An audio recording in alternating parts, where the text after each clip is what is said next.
Hola y bienvenido a este nuevo video. Yo soy Marcos Jara y el día de hoy vamos a desarrollar un poco más de contenidos sobre la arquitectura Java EE. Específicamente en este video en particular estaremos hablando sobre los Sessions Beans. Estaremos viendo cuáles son los posibles tipos de Sessions Beans que podemos utilizar, así como también los tipos de transacciones para cada uno de ellos, y estaremos viendo eso tanto en la parte práctica como también te estaré dando algunos conceptos. Digamos que no vamos a ejecutar operaciones ni tampoco nos va a dar el tiempo para poder probar las ejecuciones, pero sí con todos estos conceptos que te voy a dar más adelante ya vas a estar preparado para los otros ejercicios que también vamos a realizar. Entonces, si todavía no estás suscrito al canal, te recuerdo que en este canal tocamos temas sobre Java, Java EE, aplicaciones corporativas, aplicaciones empresariales y todos los componentes y todas las herramientas que tienen que ver con el desarrollo de aplicaciones para la web y aplicaciones en la nube. Muy bien, vamos a empezar entonces. Antes de empezar te quiero comentar que los Enterprise Java Beans o los EJBs, como se los llama generalmente, pueden ser de tres tipos principales, ¿ok? Lo primero de ellos son los Entity Beans, que vendrían a ser aquellas clases que tienen relación directa con una tabla de la base de datos con la cual vamos a trabajar. Generalmente a estas clases se lo denominan también clase objeto relacional porque es a través de esta clase de entidad lo que realizamos los mapeos entre las tablas y entre los campos de nuestra base de datos, de tal forma que las operaciones de inserción, de actualización y de consulta, así como cualquier otra operación que queramos realizar con la base de datos, ya lo podamos hacer de manera más directa a través de comandos y métodos simples.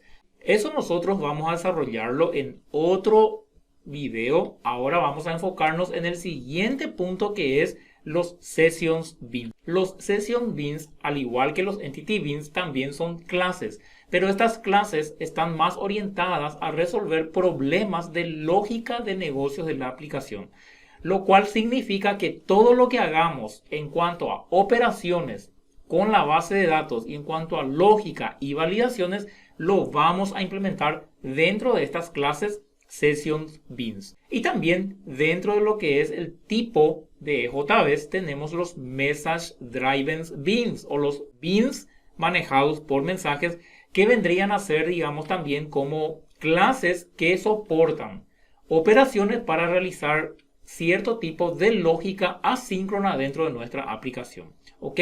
Entonces, como te mencioné inicialmente, en este video vamos a enfocarnos a detallar mejor lo que son los Sessions Beans. ¿Ok?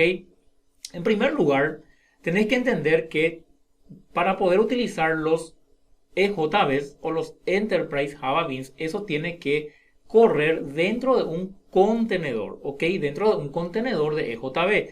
Muy generalmente un contenedor viene a ser un servidor de aplicaciones. Ojo que cuando digo servidor de aplicaciones no estoy diciendo servidor web, estoy diciendo servidor de aplicación.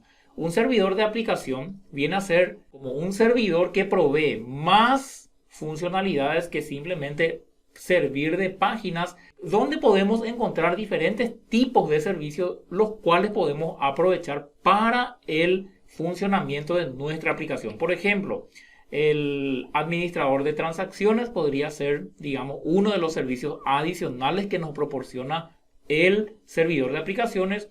Otro podría ser el gerenciador de persistencia, el gerenciador de seguridad, el gerenciador de servicios web, de servicios REST, y así por delante pueden existir varios servicios que ya encontramos en el servidor de aplicaciones o en el contenedor EJB, que nos brinda a nosotros soporte para que nosotros no tengamos que crear esos servicios de manera manual y que nos haga perder o que nos lleve más tiempo implementar eso de dentro de nuestras aplicaciones. Entonces aquí lo que te quiero mostrar es que el cliente, cuando solicita una petición, es decir, cuando el cliente quiere una información del servidor, quiere obtener o quiere enviar una información al servidor, lo que él va a hacer es comunicarse a través de un request, a través de una solicitud que él va a realizar al servidor. Esa solicitud va a ser recibida por el servidor a través del EJB Container. Es decir, dentro de nuestro servidor de aplicaciones va a haber una pequeña parte que se va a encargar de servir a los EJBs. Va a ser una pequeña parte que se va a llamar contenedor EJB. Y esa petición va a ser recibida allí. Y a medida que esa petición va, digamos, entrando en un nivel más profundo allá dentro de nuestro servidor de aplicaciones, se le van a ir añadiendo o se le van a ir incorporando como si fueran diferentes capas. Capas de servicios que se le van a ir añadiendo para justamente otorgarle esa funcionalidad que nosotros lo estamos aprovechando ya directamente utilizando ese servidor. Entonces, podrían añadírsele a esas peticiones, por ejemplo, una API que vendría a controlar la transacción de las operaciones para que todo se ejecute de manera única y coherente.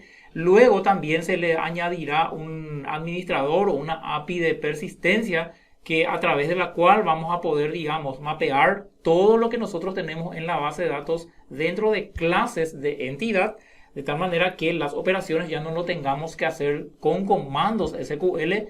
Y luego también se le van a ir añadiendo otras capas, como por ejemplo la capa de seguridad. Una vez que todas esas capas se le añaden, digamos, y eso llega al bin, digamos, al motor donde eso se tiene que ejecutar, entonces se van a ejecutar las operaciones que están siendo peticionadas o que están siendo invocadas por el cliente, y una vez que eso se ejecuta, eso vuelve, digamos, con la respuesta al cliente que ha solicitado el servicio. Esto es una imagen, un diagrama que representa de manera global y de manera general cómo funciona todo. Muy bien. Los Sessions Beans, como digamos, lo que hacen son ejecutar operaciones, trabajan junto con los Entity Beans, ¿ok? Entonces, tenemos que saber para ello qué son los Entity Beans. Y los Entity Beans vendrían a representar los datos de negocios persistentes almacenados en una fila de una tabla de la base de datos, ¿ok? Un entity, quiero que te quede, digamos, bien claro esto, porque después, cuando vamos a ir haciendo los ejercicios, para que eso no te confunda, un entity viene a ser, digamos, una instancia de una clase entity bean, ¿ok? Y un entity representa solamente una fila, representa solamente un registro de la base de datos. Eso vendría a ser lo que es un entity bean. Ahora, una clase de entidad vendría a ser, digamos, la definición o la declaración de lo que tenemos como atributos y como campos dentro de la base de datos. Vendría a ser como el mapeo objeto relacional, ¿ok? Un entity bean puede incorporar comportamiento específico, ¿ok? Pero generalmente eso lo hacemos más dentro de un Session Bean, justamente para unificar el lugar donde estamos creando nuestras operaciones y definiendo nuestra lógica de negocios. Entonces, si bien nosotros podemos incorporar lógica, podemos incorporar funcionamiento dentro de los Entity Beans, eso no es la mejor práctica, ya que por lo general lo que hacemos dentro de los Entity Beans es definir atributos y para cada uno de esos atributos definir los métodos getter y setter. Ahora, los Sessions Beans, ¿ok?, ya implementan lo que es la lógica o los procesos de lógica de negocios que van a interactuar con los clientes. ¿Qué vendría a ser la lógica de negocios? La lógica de negocios vendría a ser el núcleo principal de las operaciones que el sistema o la aplicación realiza. Es decir, todo lo que hace el sistema pasa por la lógica de negocios. Entonces, la lógica de negocios tienes que considerarlo como si fuera el núcleo de todo el sistema. Y toda la lógica, todo lo que vas a hacer respecto a lo que tu sistema tiene que hacer, tiene que estar dentro de esa lógica de negocios, es decir, dentro de los Sessions Beans. Recuerda que cuando estamos trabajando con una aplicación Java EE, puedes crear diferentes clases que van a estar ubicadas en diferentes capas. Y si no tienes en cuenta cuál es la lógica de negocios, puedes crear código dentro de cualquier uno de los métodos y puedes caer en el error de crear código utilizando la mala práctica de programación. Es decir, si no, digamos, tenemos en cuenta dónde programamos, eso el día de mañana puede repercutir en el mantenimiento y por supuesto también en la velocidad, en la performance del sistema. Y los Message Driven Beans vendrían a ser una característica combinada, digamos, de los Session Beans con los Message Listeners, permitiendo un componente de negocios recibir mensajes de notificaciones de forma asíncrona. Serían similares a los Sessions Beans, como ya te comenté, porque también sirven para ejecutar operaciones. Vendría a ser también parte de la lógica de negocios, solamente que ejecutan métodos asíncronos. Por ejemplo, si quieres hacer un backup o si quieres hacer correr un proceso que no sabes cuánto tiempo puede demorar y no vas a poder esperar, digamos, una respuesta del servidor en tu aplicación, entonces puedes ejecutar un Message Driven Beans para esa lógica de la aplicación. Son diferentes utilidades que lo puedes aprovechar dependiendo del tipo de aplicación. Y ahora viene un punto muy importante que es justamente lo que ya te quiero mostrar en el ejemplo, el cual es el uso de las interfaces de aplicación que tienen que ver con las clases de sesión o con los Sessions Beans, ¿ok? Y dice, una interfaz se requiere para ambos, para los Sessions Beans y para los Message Driven Beans, ¿ok? También se requieren para las entidades anterior a EJB 3.1. ¿Ok? Ahora nosotros estamos estudiando Java EE 7 según los ejercicios que estamos haciendo y no estamos tocando, por decir así, lo que es el EJB 2.1. Ya estamos tocando directo lo que es EJB 3.0 para arriba. Entonces, una interfaz, digamos, serviría para publicar los métodos que están accesibles en el componente de negocio. Es el concepto normal de una interfaz en Java. Generalmente cuando hacemos una interfaz, ¿qué es lo que hacemos? Una interfaz lo que tiene son los métodos públicos y que son abstractos que la clase debe de implementar para poder, digamos, estar coherente con ese contrato, con esa interfaz que, digamos, está delimitando o está definiendo lo que esa clase tiene que tener. Entonces, para que un cliente, una aplicación externa, quiera invocar a los métodos de los Session Beans, yo tengo que definir interfaces para indicar cuáles son los métodos que se van a poder acceder desde el exterior. Una interfaz de un Message Driven, digamos, está definido por el tipo de mensaje, típicamente Message Listener y no por el desarrollador. Entonces, las interfaces vendrían a ser más de forma así, manual, para los Sessions Beans. Y ese tipo de interfaces también vendría a estar definiendo cómo va a comportarse nuestro EJB o nuestro Session Beans. Entonces, una clase Bean, Session Bean, puede tener múltiples interfaces, pero una o más debe tener la anotación local o remote. En primer lugar, podemos utilizar dentro de nuestro Session Beans interfaces comunes creadas por nosotros mismos para definir, digamos, el contrato de los métodos que va a tener esa clase, ¿ok? Pero además de ese contrato interno que nosotros vamos a crear, también tenemos que tener otras interfaces que por lo menos tienen que tener una de estas interfaces, o el @local o el @remote. Ya te voy a mostrar esto enseguida en la práctica, así que no te muevas de allí si por ahí algo te está pareciendo un poco complicado. Con el ejemplo que te voy a dar en la parte práctica, esto ya te va a quedar más fácil de entender. Muy bien, una interfase de negocio remote, ¿ok? Con la anotación remote, soportaría clientes remotos, corriendo en máquinas virtuales diferentes o en máquinas físicas, computadoras diferentes, donde la ubicación del bin va a ser transparente. ¿Qué significa eso? Resulta que yo, dentro de una aplicación Java EE, puedo crear aplicaciones que estén distribuidas en diferentes equipos, en diferentes máquinas. Por eso a Java EE se le llaman de aplicaciones distribuidas. Entonces, ¿quién define cuáles beans, cuáles session beans van a estar distribuidas entre diferentes máquinas de la aplicación? Es justamente esta anotación remote que lo tenemos que añadir dentro de la interfaz. Entonces yo puedo tener un bin, un session bin que se esté ejecutando en otro lado del mundo, ¿ok? Completamente en un lugar distante, pero que esté trabajando dentro de mi misma aplicación y que cuando el usuario invoca un EJB, él puede estar invocando un EJB que el sistema puede elegir de acuerdo a la carga que él tiene en ese momento.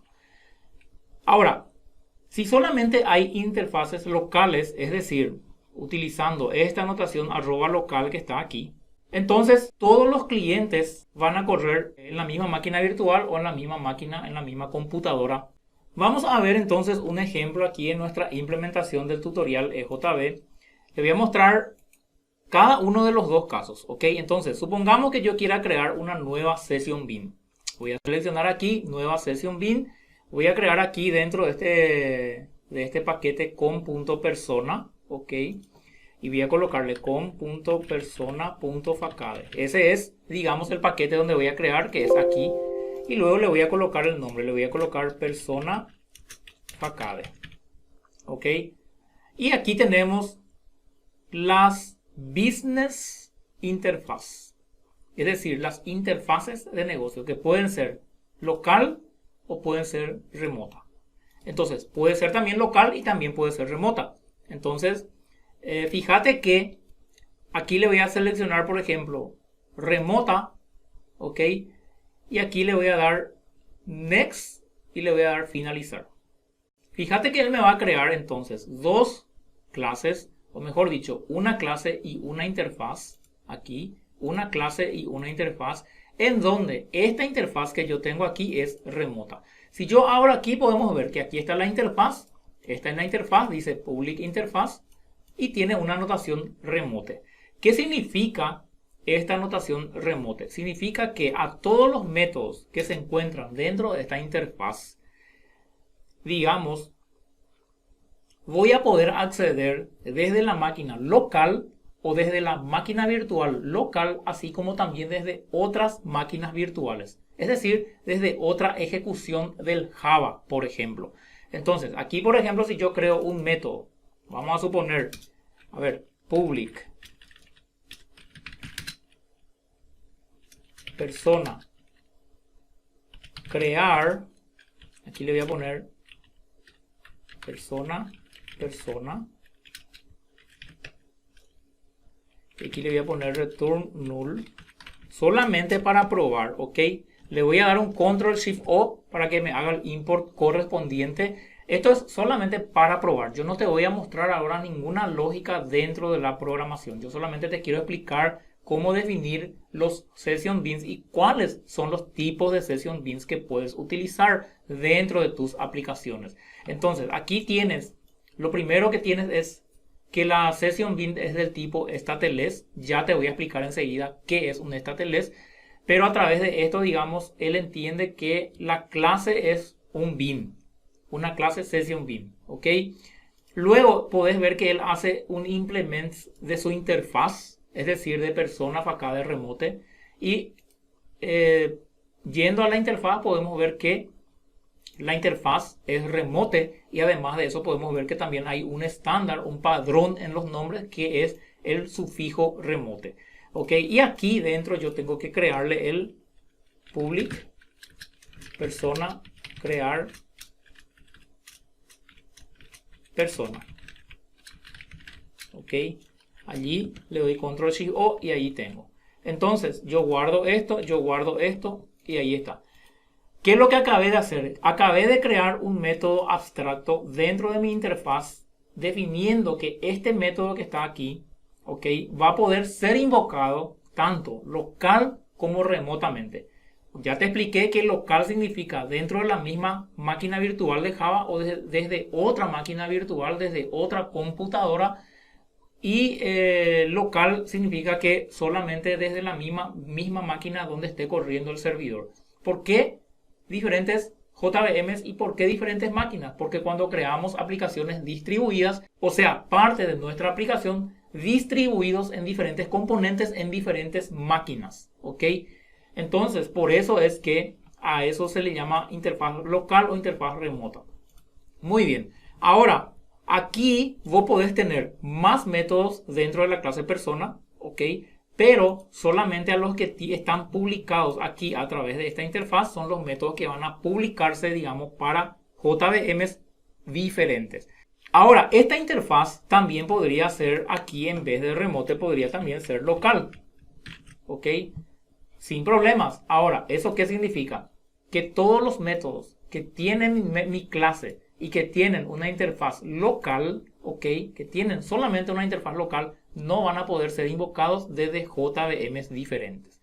Entonces, el contenedor, que en este caso es nuestro servidor de aplicaciones, cuando él empieza a leer toda la definición de las clases y cómo nosotros especificamos las anotaciones local o remoto, él va, digamos, crear la estructura necesaria a través de sus propios componentes para publicar estos servicios a través de la red o a través solamente de la máquina local. Si le ponemos remoto, entonces él tiene que dejar abierto para que externamente puedan invocarse a los métodos que se tienen dentro de las clases. Y si no, entonces solamente de manera local. Entonces yo puedo también tener aquí, voy a colocar aquí remoto, aquí. Yo puedo también tener, digamos, voy a darle remote y tiene que ser control shift O. Entonces yo puedo también tener, por ejemplo, el public void eliminar, ok, y aquí le digo persona, y este método eliminar tenerlo solamente publicado de manera local. ¿Cómo sería eso? Entonces aquí ya lo tengo que hacer de manera manual porque una vez que ya creé ya no puedo hacer. Entonces voy a tener aquí persona facade local, ok, y este persona facade remote lo que voy a hacer es copiar y pegar, y aquí voy a tener, en vez de remote voy a tener local, ok. Entonces tengo dos interfaces ahora para mi aplicación. Tengo la interfaz local y tengo la interfaz remota. Entonces mi interfaz local va a ser, en vez de remote, va a ser local, ok. Entonces yo guardo esto y aquí lo que voy a hacer es void eliminar. Entonces, ¿qué es lo que yo estoy haciendo ahora? Para que vos entiendas la flexibilidad que esto te da. Yo lo que estoy haciendo es definiendo varios métodos dentro de mi clase Bean, ok. Mi clase Bean o mi clase Session Bean vendría a ser la clase que contiene la implementación, es decir, la clase que tiene los métodos que se van a ejecutar aquí. Ahora no tiene nada porque yo simplemente no escribí, digamos, procedimientos dentro, pero cada uno de estos pueden tener una serie de instrucciones aquí dentro. Entonces este vendría a ser mi Bean class, clase Bean, ok. Mi clase Bean ahora está implementando de dos interfaces, ok. Solamente que dentro de una interfaz tengo un método y dentro de otra interfaz tengo otro método. Esto te da a vos la flexibilidad de poder indicar y de poder elegir cuáles métodos van a estar públicos para el exterior de manera externa a cualquier JVM o a cualquier otra máquina y cuáles van a poder ser invocados solamente de manera local.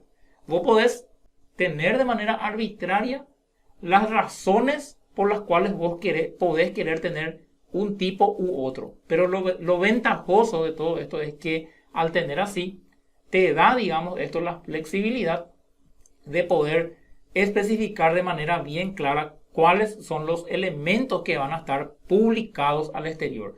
Y así también vos podés tener otra interfaz aquí que va a ser tu propia interfaz, que lo único que va a hacer es, digamos, definir cuáles son los métodos obligatorios que sí o sí necesariamente tiene que tener tu clase, que es lo que sería el contrato de la clase.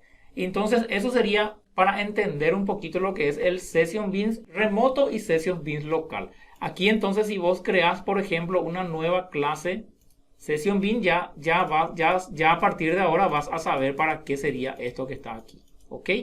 Entonces, siguiendo con nuestra presentación, aquí podés ver lo que te estaba explicando recientemente. Aquí tenemos, por ejemplo, un servidor de aplicaciones que es, digamos, está corriendo en una sola máquina virtual. El servidor de aplicaciones Java EE, no importa cuál sea, funcionará siempre de la misma manera. Es decir, aquí, por ejemplo, puede ser el JBoss, puede ser el Willfly, puede ser el WebLogic o el WebFear, tanto aquí como aquí. Aquí tenemos un servidor en una sola máquina virtual. Entonces, aquí por ejemplo tenemos nuestro EAR, nuestro Enterprise Application Project o nuestro contenedor, digamos, de EJBs, donde tenemos nuestro WAR y donde tenemos nuestro EJB-HAR.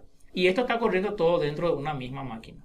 Entonces, dentro de mi EJB-HAR yo puedo tener varios tipos de Session Beans. Puedo tener los EJBs locales o puedo tener los EJBs remotos.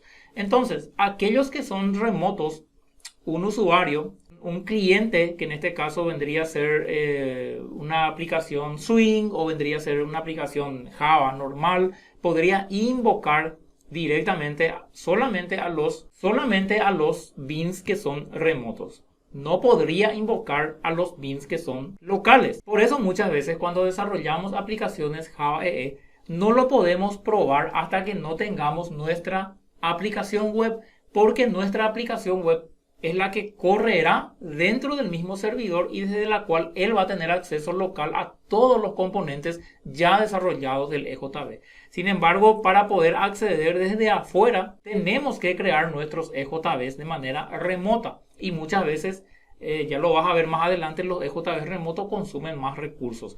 Entonces, aquí por ejemplo tenemos otro ejemplo donde podemos ver que tenemos dos aplicaciones donde desde un servlet yo puedo invocar a un EJB local por más que él se encuentre en otra aplicación, porque él, digamos, está corriendo en la misma máquina virtual. ¿Cómo saber cuando vas a crear tus aplicaciones cuál tipo de interfaz elegir? Eso puede ser un trabajo un poco complicado y de hecho no lo podemos saber al inicio. Es un trabajo que implica mucha prueba y tal vez a medida que la aplicación vaya requiriendo vamos a creando unas u otras interfaces. Entonces hay que tener en cuenta que cuando creamos beans muy acoplados, estos van a depender extremadamente unos de otros y no lo vamos a poder separar. Por ejemplo, si un Sessions Beans que procesa órdenes de ventas llama a otro Session Beans que envía un mensaje de confirmación al cliente, estos son altamente acoplados. Entonces, estos tipos de beans que son acoplados son buenos candidatos para el acceso local. Porque si yo tengo mi aplicación muy distribuida, donde cada uno de los métodos del Session Bean son métodos remotos, entonces eso también puede ocasionar una lentitud en el envío de la respuesta al cliente. Entonces muchas veces yo tengo 5 servidores de aplicación que están corriendo diferentes aplicaciones y para este caso de los Session Beans donde tengo que guardar una venta y a partir de allí enviar un mensaje, puede ser que el de enviar una venta se ejecute en una máquina virtual, en un servidor, y al detectar, digamos, el propio servidor que ese bean, digamos, está abierto, está distribuido en otra máquina y poder a través de la sobrecarga elegir el envío de mensajes desde otro servidor, eso puede dejarle muy lento a la aplicación. Entonces lo ideal es que como son, digamos, Session Beans que están acoplados uno con otro, que yo defina de manera específica cómo quiero separar o no los beans que se van a ejecutar. Si nosotros definimos parte de nuestra aplicación o de nuestra lógica de negocios como beans locales, ellos van a actuar, ellos van a trabajar como si fuera de manera única y como una unidad lógica, es decir, como uno solo. Por más que estén en diferentes métodos, va a ser como si fuera llamar a un método, luego automáticamente después llamar a otro método. Entonces ellos hacen llamadas unas a otras que pueden beneficiarse con el aumento de la performance si trabajan localmente. Ahora, si un Enterprise Bean es accesado por aplicaciones clientes, entonces ellos deben permitir acceso remoto. Te tengo que comentar algo aquí que muchas veces confunde cuando estamos creando aplicaciones. Cuando hablamos de cliente, no estamos hablando de aplicaciones web. Muchas veces nuestra aplicación web, que podría ser una página, es un cliente sí, pero que es un cliente local, que se encuentra ejecutando la aplicación dentro del mismo servidor de aplicaciones y dentro de una misma máquina virtual. Entonces, no quiere decir que cuando accedemos desde nuestra aplicación web, ¿ok?, nuestra aplicación web va a necesitar acceso remoto para poder acceder a la Session Beans. No necesariamente. Supongamos que si vos estás desarrollando una aplicación Swing, desde donde querés acceder directamente a tus EJBs, invocando los métodos de los Session Beans, ahí sí vas a necesitar crear Session Beans remoto, porque generalmente las aplicaciones Swings no vas a poder colocarlo dentro del servidor de aplicaciones, donde está la máquina virtual del servidor de aplicaciones.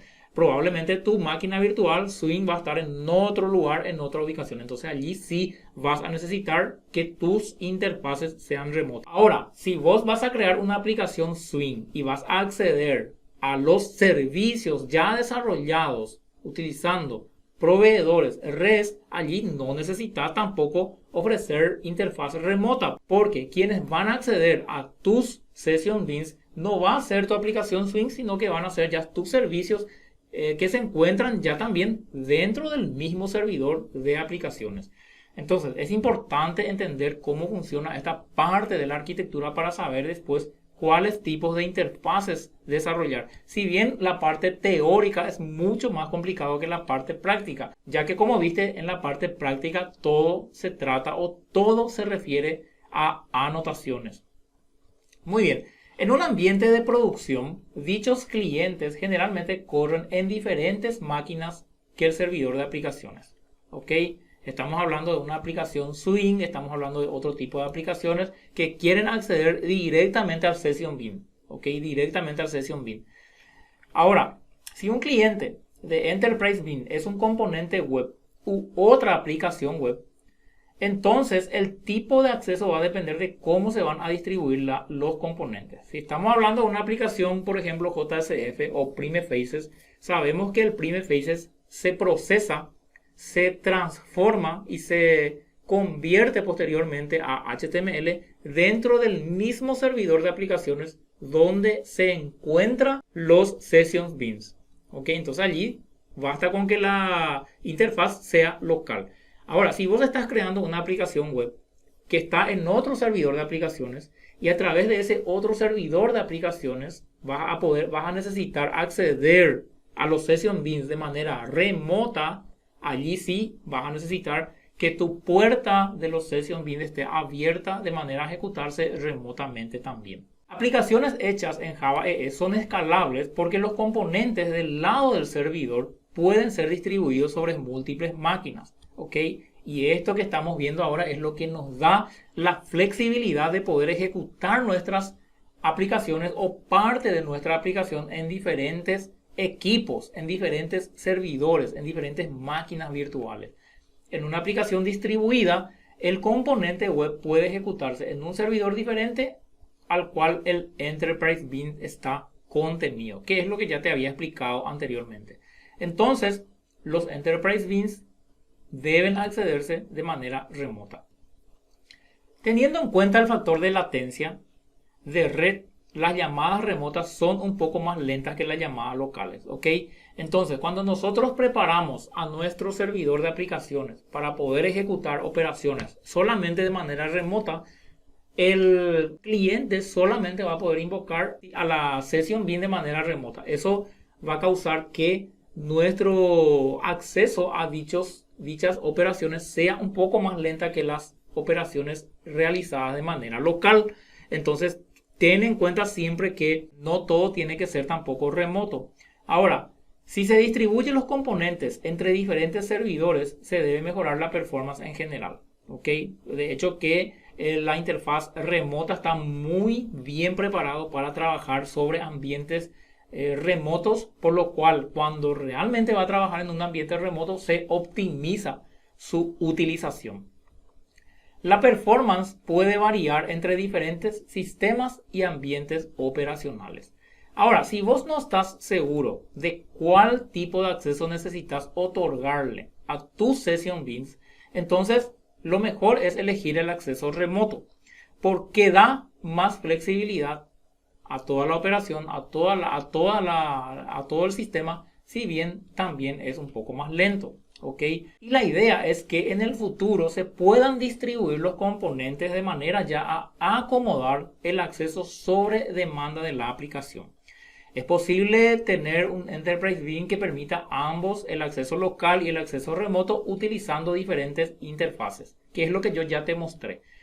La misma interfaz de negocio no puede ser ambos local o remoto al mismo tiempo. Entonces, para que tengas en cuenta, aquí lo que hicimos nosotros fue crear uno de los métodos de manera remota, aquí a través de esta clase de interfaz, y aquí creamos otro método que es local a través aquí de esta interfaz que tenemos aquí. Pero no podemos tener los mismos métodos tanto en local como en remoto. Eso sería imposible porque el servidor de aplicaciones se confundiría con nuestra aplicación.